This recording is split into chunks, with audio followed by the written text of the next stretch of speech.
Hi there. So today I'm going to be doing something that I've been looking forward to for a little while.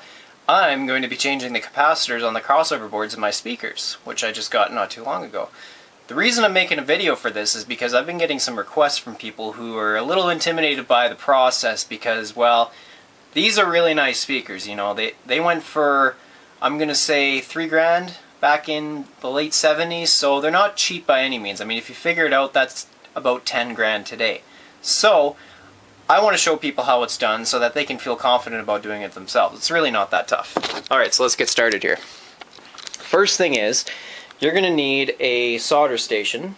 Okay, that's pretty important. I got a really nice one. I lucked out and actually got this for free. My dad had one kicking around and didn't need it.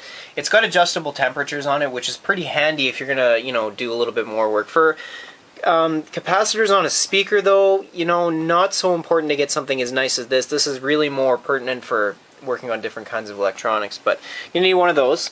The other thing you'll need are probably a pair of needle nose pliers. That's important. You'll need a wrench. I always recommend one of those. A Phillips screwdriver, and obviously you're going to need some solder. The other thing you'll also need, which I don't have down here, is a desoldering tool, so like a solder sucker of some kind. Because what you got to do is you got to heat up the solder and then get rid of it, and then the capacitor comes out, you put it back in, but we'll get to that anyway. And of course the most important thing is the new capacitors. So the speakers we're working on today are IMF Reference Standard Professional Monitor Mark IVs. Like I say, these are really nice speakers.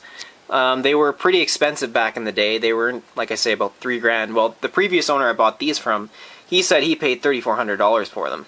So yeah, they're not really that cheap, and you know, there's a reason why people are like, well, you know, I don't know if I should do this myself, I might mess something up, these are really nice, I don't want to do any damage to them, you know. Plus the fact is, they do sound good the way they are, but the capacitors are starting to age and it's time to change them. So, I'm going to get my tools together, and we'll get started with taking off the front panel. Alright, so the first thing you got to do is take off the front panel.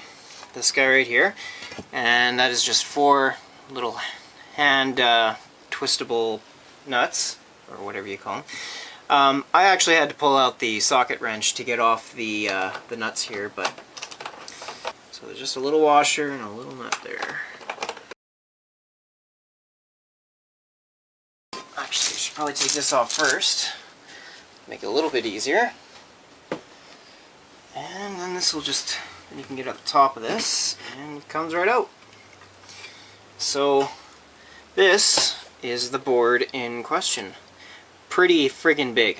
This is the biggest crossover board I've ever seen. It is massive. Anyway, alright, so now that we've gotten the front panel off and we've exposed the board, the next thing we got to do is there are 5, I don't know if you can see the bottom too, but 5 little washers held on with screws to the board. The way to do it is basically you've got to hold the screw in place and then take off the nut. So the way I'm going to do it is I'm going to hold on to the nut like this, and then I'm just going to unscrew it.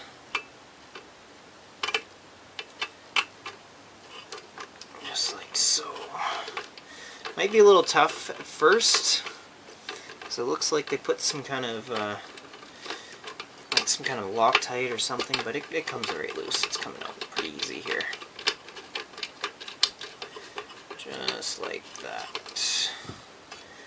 And now, okay. Most important thing here is these little washers. Okay, you don't want to lose them. Okay, so I'm going to put them right on to the metal plate that front metal plate that is. So that's one of them, okay? So I'm going to get all 5. Alright, so now that we've gotten all 5 screws, washers, and all that wonderful stuff off, we're ready to move on to the next step. But before I do that, I just want to show you basically what you're left with.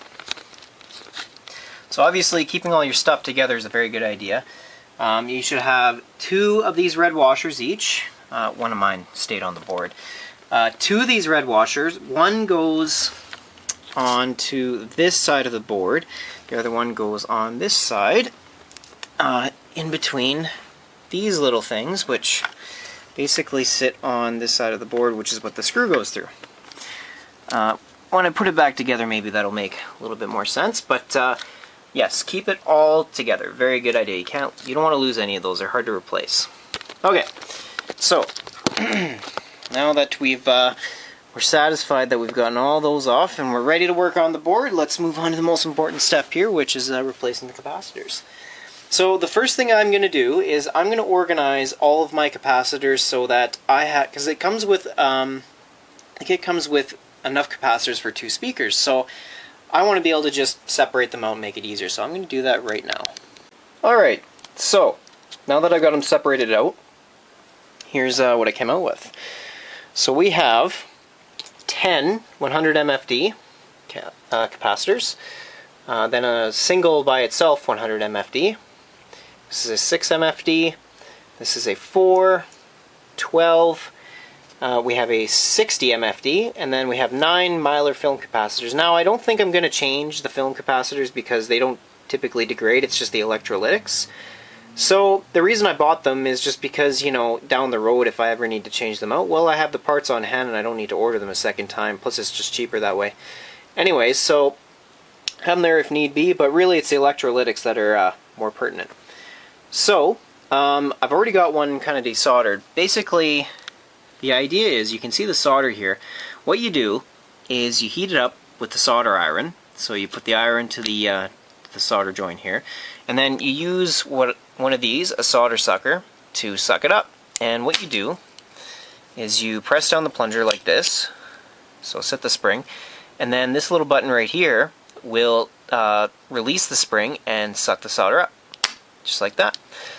So basically what you do, you heat it up, take this, apply it to it, suck it up while it's hot, and then that should give you access. And I don't know if you can really see it, but you can see the little tips there that are poking out of those holes. Basically you got to bend those straight with some needle nose, and then the capacitor comes right out. Let me just see if I can show that to you right now. Oh. I apologize, the lighting isn't exactly ideal for this. So let's just try, and now they really snipped off the ends of these, so it's going to be kind of tough. What might be a good idea is we'll just try and wiggle it. And that's it. Comes out. Then the next step is quite straightforward. Basically, you lift the board up here. We'll just flip it around. You stick it in there through the holes. Okay, and now what we're going to do is solder this one. So get your solder iron, get some solder, let's put it in. The idea here, I apologize the lighting is not so fantastic, is you want to heat up the wire, not the board. So basically you heat up this portion here, give it a moment. You can see the solder start to melt. You see the smoke there? Oh. There we go. And that's it. You want to breathe in those fumes. And then kind of what you're aiming for, something like that. It looks like, basically I call it saran wrap. You know, looks like it's wrapped. And that's it. Rinse and repeat for the rest of the board, which is going to be a real pain in the butt. Hopefully that's helpful to you. Alright, so realistically that's pretty much all there is to it. I didn't take video of me putting the boards back together, but it's just going backwards the way you took them off.